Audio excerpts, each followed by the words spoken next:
আজকে মোর বাড়ি স্পেশাল মেনুতে রয়েছে ঠেকুয়া। এই ঠেকুয়া যে কি স্বাদ তা যে খাইছে হেই কইতে পারবে একমাত্র। তো চলেন এইবার ঠেকুয়া খান বানানো যাক। প্রথমে নিয়ে নিছি একখান গাবলা, তার মধ্যে দিয়ে দিছি 2 কাপ আটা, 1 কাপ সুজি, কিছুটা পরিমাণে নারকেল কুচি আর অল্প পরিমাণে নুন, আর দিয়ে দিছি 1 চামচ মৌরি দিয়া ভালো মতো করে মিশাই নিয়ে তাতে দিয়ে দিছি গুঁড়া চিনি পরিমাণ মতো আর গোটা চিনি দিয়া খুব ভালো মতো করে মাখাই নিছি ঘি দিয়া। এরপর অল্প অল্প জল দিয়ে আটাটারে মাইখা নেব।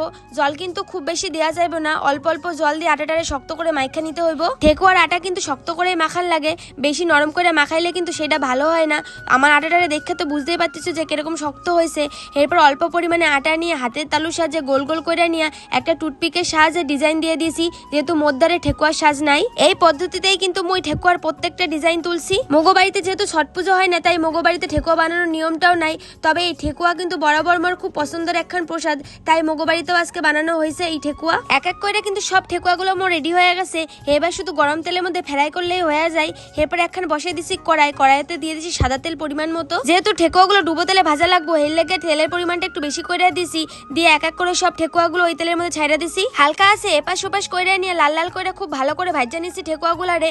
তো প্রথমগুলো মোর ভাজা হয়ে গেছে, এরপর দ্বিতীয়গুলোরে সব কটারে দিয়ে ভাজা নিছি। তো দেখো রেডি হয়ে গেছে মোর গরম গরম মুসমুসে ঠেকুয়া। যারা কখনো ঠেকুয়া খান নাই তারা কিন্তু অবশ্যই একবার বাড়িতে বানায় দেখতে পারেন। এই ঠেকুয়া কিন্তু খাইতে দারুণ লাগে।